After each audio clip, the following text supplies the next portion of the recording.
ನೋಡಿ, ಇಲ್ಲಿ ಎರಡು ರೀತಿಯ ವಾದಗಳಿದೆ. ಒಂದು, ಈ ಉಗ್ರರು ತಮ್ಮ ಧರ್ಮಕ್ಕಾಗಿ ಕೆಲಸ ಮಾಡ್ತಾರಾ ಅಥವಾ ದುಡ್ಡಿಗಾಗಿ ಕೆಲಸ ಮಾಡ್ತಾರಾ ಅಂತ ಹೇಳಿ. ಧರ್ಮದ ವಿಚಾರವಾಗಿ ಬಂದರೆ ನಾವು ಧರ್ಮಕ್ಕಾಗಿ ಕೆಲಸ ಮಾಡ್ತೀವಿ ಅಂತ ಹೇಳೋರು ಅದಕ್ಕೆ ಪ್ರತಿಯಾಗಿ ದುಡ್ಡನ್ನು ಕೂಡ ತಗೊಳ್ತಾರೆ. ಅವರ ಮನೆಯ ಫಿನಾನ್ಷಿಯಲ್ ಸಿಚುವೇಶನ್ ಎಲ್ಲವೂ ಕೂಡ ಸದೃಢವಾಗಿರಬೇಕು ಅಂತ ಬಯಸ್ತಾರೆ. ಇವರ ಸಂಬಳ ಯಾವ ರೀತಿ, ಇವೆಲ್ಲವನ್ನು ಕೂಡ ನೀವು ಗಮನಿಸಬೇಕು. 5 ಲಕ್ಷ ಸಂಬಳ, ಯಾರ್ಯಾರಿಗೆ 5 ಲಕ್ಷ ರೂಪಾಯಿ ಸಂಬಳ ಇತ್ತು. ಅದರಲ್ಲೂ ಈ ವೈಟ್ ಕಾಲರ್ ಟೆರರಿಸಂ ಇದೆಯಲ್ಲ, ವೆಲ್ ಎಜುಕೇಟೆಡ್, ಇವರು ಉಗ್ರವಾದಕ್ಕೆ ಬರುವಂಥದ್ದು. ವಿದ್ಯಾವಂತ ಉಗ್ರರು ವೈದ್ಯರಾಗಿ ಕೆಲಸ ಮಾಡ್ತಾ ಇದ್ರು. ವೈದ್ಯರಾಗಿ ಲಕ್ಷ ರೂಪಾಯಿ ವೇತನವನ್ನ ಪಡಿತಾ ಇದ್ರು. ಲಕ್ಷ ಸಂಬಳ ತಗೊಳ್ತಾ ಇದ್ದವರು ಉಗ್ರವಾದಕ್ಕೆ ಏನಕ್ಕೆ ಬಂದ್ರು? ಅಲ್ಲಿಯೂ ಕೂಡ ಅವರ ಬ್ರೈನ್ ವಾಶ್ ಮಾಡಿರ್ತಾರೆ. ಅಂತ ಸಂಘಟನೆಗಳು ಇವರ ವಿದ್ಯಾಭ್ಯಾಸಕ್ಕಾಗಿ ಸಹಾಯ ಮಾಡಿರ್ತಾರೆ. ಮುಂದೆ ನೀನು ನನ್ನ ಕೆಲಸಕ್ಕೆ ಬರಬೇಕು ಅಂತ. ಅವಾಗ ಇವರನ್ನ ಈ ರೀತಿಯ ಕೆಲಸಗಳಿಗೆ ಬಳಸ್ಕೊಳ್ತಾರೆ ಅನ್ನುವಂತ ನೆಟ್ವರ್ಕ್. ಇನ್ನ ಫರೀದಾಬಾದ್ ಟೆರರ್ ಗ್ಯಾಂಗ್ ಬಗ್ಗೆ ಆದಿಲ್ ಬಾಯ್ ಬಿಟ್ಟಿದ್ದಾನೆ. ಡಾಕ್ಟರ್ ಆದಿಲ್ ಅಹಮದ್ ರಾಥರ್, ಈತನಿಗೆ ತಿಂಗಳಿಗೆ 5 ಲಕ್ಷ ಸಂಬಳ ಆಯ್ತಂತೆ. 5 ಲಕ್ಷ ಸಂಬಳ. ಆದಿಲ್ಗೆ ತಿಂಗಳಿಗೆ 5 ಲಕ್ಷ ವೇತನ ಸಿಗ್ತಾ ಇತ್ತು. ನಿಮಗೆ ಆಶ್ಚರ್ಯ ಅನಿಸಬಹುದು, ಆದರೆ ಇದೇ ಸತ್ಯ. 5 ಲಕ್ಷ ರೂಪಾಯಿ ಪರ್ ಮಂತ್ ಇವನಿಗೆ ಸಿಗ್ತಾ ಇದ್ದಂತ ಸ್ಯಾಲರಿ. 2024ರವರೆಗೆ ಅನಂತನಾಗಲ್ಲಿ ವೈದ್ಯನಾಗಿ ಈತ ಕೆಲಸ ಮಾಡ್ತಾ ಇದ್ದ. 5 ಲಕ್ಷ ರೂಪಾಯಿ ಸಂಬಳ ತಗೋತಾ ಇದ್ದ ಪ್ರತಿ ತಿಂಗಳು. ಆದರೂ ಕೂಡ ಈತ ಉಗ್ರನಾದ. ಅಲ್ಲಿಂದ ವಿಬ್ರಾಸ್ ಆಸ್ಪತ್ರೆಯಲ್ಲಿ ಕೆಲಸಕ್ಕೆ ಸೇರಿದ್ದ ಈ ಆದಿಲ್. ನಂತರ ಪ್ರಸಿದ್ಧ ಮೆಡಿಕಲ್ ಆಸ್ಪತ್ರೆಯಲ್ಲಿ, ಮೆಡಿಕೇರ್ ಆಸ್ಪತ್ರೆಯಲ್ಲಿ ಗುತ್ತಿಗೆ ಆಧಾರದ ಕೆಲಸ ಮಾಡಕ್ ಶುರು ಮಾಡ್ದ. ಆದಿಲ್ಗೆ ತಿಂಗಳಿಗೆ 5 ಲಕ್ಷ ರೂಪಾಯಿ ಸಂಬಳ ಸಿಗ್ತಾ ಇತ್ತು. ಅಲ್ಲದೆ ವಸತಿಗಾಗಿ 10,000 ರೂಪಾಯಿ ಭತ್ತೆನ ಪ್ರತ್ಯೇಕವಾಗಿ ಕೊಡ್ತಾ ಇದ್ರಂತೆ.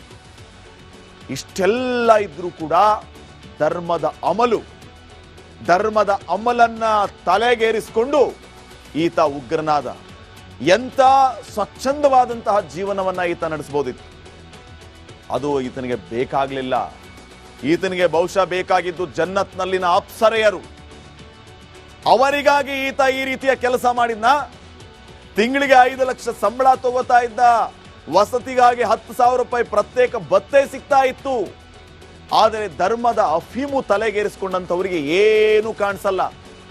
ಆ ಅಮಲಲ್ಲಿ ಈತ ಉಗ್ರ ಆದ.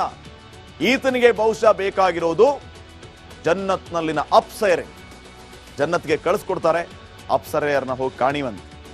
ಈಗ ನೋಡಿ, ಇಲ್ಲಿ ಎರಡು ರೀತಿಯ ವಾದಗಳಿದೆ. ಒಂದು, ಈ ಉಗ್ರರು ತಮ್ಮ ಧರ್ಮಕ್ಕಾಗಿ ಕೆಲಸ ಮಾಡ್ತಾರಾ ಅಥವಾ ದುಡ್ಡಿಗಾಗಿ ಕೆಲಸ ಮಾಡ್ತಾರಾ ಅಂತ ಹೇಳಿ. ಧರ್ಮದ ವಿಚಾರವಾಗಿ ಬಂದರೆ ನಾವು ಧರ್ಮಕ್ಕಾಗಿ ಕೆಲಸ ಮಾಡ್ತೀವಿ ಅಂತ ಹೇಳೋರು ಅದಕ್ಕೆ ಪ್ರತಿಯಾಗಿ ದುಡ್ಡನ್ನು ಕೂಡ ತಗೊಳ್ತಾರೆ. ಅವರ ಮನೆಯ ಫಿನಾನ್ಷಿಯಲ್ ಸಿಚುವೇಶನ್ ಎಲ್ಲವೂ ಕೂಡ ಸದೃಢವಾಗಿರಬೇಕು ಅಂತ ಬಯಸ್ತಾರೆ. ಇವರ ಸಂಬಳ ಯಾವ ರೀತಿ, ಇವೆಲ್ಲವನ್ನು ಕೂಡ ನೀವು ಗಮನಿಸಬೇಕು. 5 ಲಕ್ಷ ಸಂಬಳ, ಯಾರ್ಯಾರಿಗೆ 5 ಲಕ್ಷ ರೂಪಾಯಿ ಸಂಬಳ ಇತ್ತು. ಅದರಲ್ಲೂ ಈ ವೈಟ್ ಕಾಲರ್ ಟೆರರಿಸಂ ಇದೆಯಲ್ಲ, ವೆಲ್ ಎಜುಕೇಟೆಡ್, ಇವರು ಉಗ್ರವಾದಕ್ಕೆ ಬರುವಂಥದ್ದು. ವಿದ್ಯಾವಂತ ಉಗ್ರರು ವೈದ್ಯರಾಗಿ ಕೆಲಸ ಮಾಡ್ತಾ ಇದ್ರು. ವೈದ್ಯರಾಗಿ ಲಕ್ಷ ರೂಪಾಯಿ ವೇತನವನ್ನ ಪಡಿತಾ ಇದ್ರು. ಲಕ್ಷ ಸಂಬಳ ತಗೊಳ್ತಾ ಇದ್ದವರು ಉಗ್ರವಾದಕ್ಕೆ ಏನಕ್ಕೆ ಬಂದ್ರು? ಅಲ್ಲಿಯೂ ಕೂಡ ಅವರ ಬ್ರೈನ್ ವಾಶ್ ಮಾಡಿರ್ತಾರೆ. ಅಂತ ಸಂಘಟನೆಗಳು ಇವರ ವಿದ್ಯಾಭ್ಯಾಸಕ್ಕಾಗಿ ಸಹಾಯ ಮಾಡಿರ್ತಾರೆ. ಮುಂದೆ ನೀನು ನನ್ನ ಕೆಲಸಕ್ಕೆ ಬರಬೇಕು ಅಂತ. ಅವಾಗ ಇವರನ್ನ ಈ ರೀತಿಯ ಕೆಲಸಗಳಿಗೆ ಬಳಸ್ಕೊಳ್ತಾರೆ ಅನ್ನುವಂತ ನೆಟ್ವರ್ಕ್. ಇನ್ನ ಫರೀದಾಬಾದ್ ಟೆರರ್ ಗ್ಯಾಂಗ್ ಬಗ್ಗೆ ಆದಿಲ್ ಬಾಯ್ ಬಿಟ್ಟಿದ್ದಾನೆ. ಡಾಕ್ಟರ್ ಆದಿಲ್ ಅಹಮದ್ ರಾಥರ್, ಈತನಿಗೆ ತಿಂಗಳಿಗೆ 5 ಲಕ್ಷ ಸಂಬಳ ಆಯ್ತಂತೆ. 5 ಲಕ್ಷ ಸಂಬಳ. ಆದಿಲ್ಗೆ ತಿಂಗಳಿಗೆ 5 ಲಕ್ಷ ವೇತನ ಸಿಗ್ತಾ ಇತ್ತು. ನಿಮಗೆ ಆಶ್ಚರ್ಯ ಅನಿಸಬಹುದು, ಆದರೆ ಇದೇ ಸತ್ಯ. 5 ಲಕ್ಷ ರೂಪಾಯಿ ಪರ್ ಮಂತ್ ಇವನಿಗೆ ಸಿಗ್ತಾ ಇದ್ದಂತ ಸ್ಯಾಲರಿ. 2024ರವರೆಗೆ ಅನಂತನಾಗಲ್ಲಿ ವೈದ್ಯನಾಗಿ ಈತ ಕೆಲಸ ಮಾಡ್ತಾ ಇದ್ದ. 5 ಲಕ್ಷ ರೂಪಾಯಿ ಸಂಬಳ ತಗೋತಾ ಇದ್ದ ಪ್ರತಿ ತಿಂಗಳು. ಆದರೂ ಕೂಡ ಈತ ಉಗ್ರನಾದ. ಅಲ್ಲಿಂದ ವಿಬ್ರಾಸ್ ಆಸ್ಪತ್ರೆಯಲ್ಲಿ ಕೆಲಸಕ್ಕೆ ಸೇರಿದ್ದ ಈ ಆದಿಲ್. ನಂತರ ಪ್ರಸಿದ್ಧ ಮೆಡಿಕಲ್ ಆಸ್ಪತ್ರೆಯಲ್ಲಿ, ಮೆಡಿಕೇರ್ ಆಸ್ಪತ್ರೆಯಲ್ಲಿ ಗುತ್ತಿಗೆ ಆಧಾರದ ಕೆಲಸ ಮಾಡಕ್ ಶುರು ಮಾಡ್ದ. ಆದಿಲ್ಗೆ ತಿಂಗಳಿಗೆ 5 ಲಕ್ಷ ರೂಪಾಯಿ ಸಂಬಳ ಸಿಗ್ತಾ ಇತ್ತು. ಅಲ್ಲದೆ ವಸತಿಗಾಗಿ 10,000 ರೂಪಾಯಿ ಭತ್ತೆನ ಪ್ರತ್ಯೇಕವಾಗಿ ಕೊಡ್ತಾ ಇದ್ರಂತೆ. ಇಷ್ಟೆಲ್ಲ ಇದ್ರೂ ಕೂಡ ಧರ್ಮದ ಅಮಲನ್ನ ತಲೆಗೇರಿಸಿಕೊಂಡು ಈತ ಉಗ್ರನಾದ.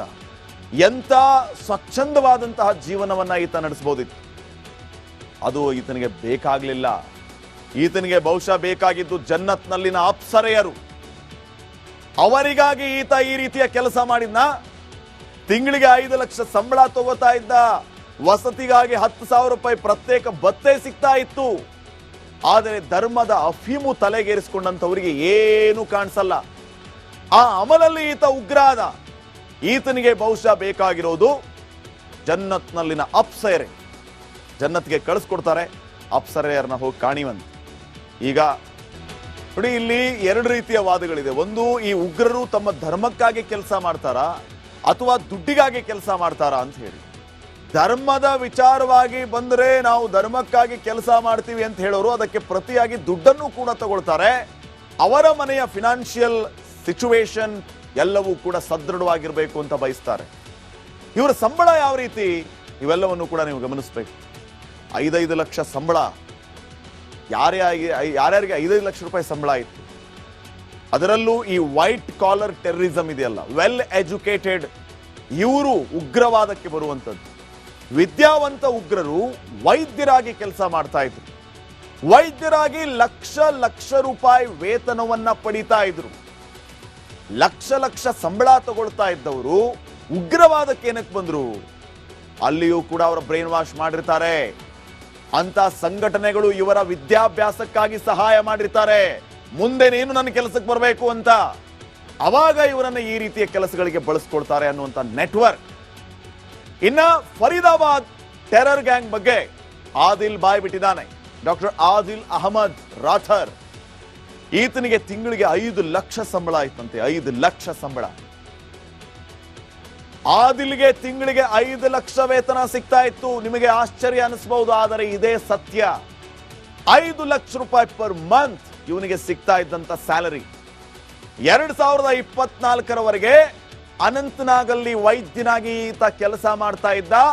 5 ಲಕ್ಷ ರೂಪಾಯಿ ಸಂಬಳ ತಗೋತಾ ಇದ್ದ ಪ್ರತಿ ತಿಂಗಳು. ಆದರೂ ಕೂಡ ಈತ ಉಗ್ರನಾದ. ಅಲ್ಲಿಂದ ವಿಬ್ರಾಸ್ ಆಸ್ಪತ್ರೆಯಲ್ಲಿ ಕೆಲಸಕ್ಕೆ ಸೇರಿದ್ದ ಈ ಆದಿಲ್. ನಂತರ ಪ್ರಸಿದ್ಧ ಮೆಡಿಕಲ್ ಆಸ್ಪತ್ರೆಯಲ್ಲಿ, ಮೆಡಿಕೇರ್ ಆಸ್ಪತ್ರೆಯಲ್ಲಿ ಗುತ್ತಿಗೆ ಆಧಾರದ ಕೆಲಸ ಮಾಡಕ್ ಶುರು ಮಾಡ್ದ. ಆದಿಲ್ಗೆ ತಿಂಗಳಿಗೆ 5 ಲಕ್ಷ ರೂಪಾಯಿ ಸಂಬಳ ಸಿಗ್ತಾ ಇತ್ತು. ಅಲ್ಲದೆ ವಸತಿಗಾಗಿ 10,000 ರೂಪಾಯಿ ಭತ್ತೆನ ಪ್ರತ್ಯೇಕವಾಗಿ ಕೊಡ್ತಾ ಇದ್ರಂತೆ. ಇಷ್ಟೆಲ್ಲ ಇದ್ರೂ ಕೂಡ ಧರ್ಮದ ಅಮಲನ್ನ ತಲೆಗೇರಿಸಿಕೊಂಡು ಈತ ಉಗ್ರನಾದ.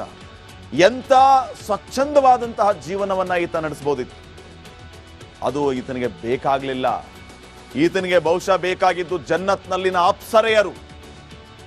ಅವರಿಗಾಗಿ ಈತ ಈ ರೀತಿಯ ಕೆಲಸ ಮಾಡಿದ್ನ. ತಿಂಗಳಿಗೆ 5 ಲಕ್ಷ ಸಂಬಳ ತಗೋತಾ ಇದ್ದ. ವಸತಿಗಾಗಿ 10,000 ರೂಪಾಯಿ ಪ್ರತ್ಯೇಕ ಭತ್ತೆ ಸಿಗ್ತಾ ಇತ್ತು. ಆದರೆ ಧರ್ಮದ ಅಫೀಮು ತಲೆಗೇರಿಸಿಕೊಂಡಂತವರಿಗೆ ಏನು ಕಾಣಿಸಲ್ಲ. ಆ ಅಮಲಲ್ಲಿ ಈತ ಉಗ್ರಾದ. ಈತನಿಗೆ ಬಹುಶಃ ಬೇಕಾಗಿರೋದು ಜನ್ನತ್ನಲ್ಲಿನ ಅಪ್ಸರೆ. ಜನ್ನತ್ಗೆ ಕಳಿಸ್ಕೊಡ್ತಾರೆ.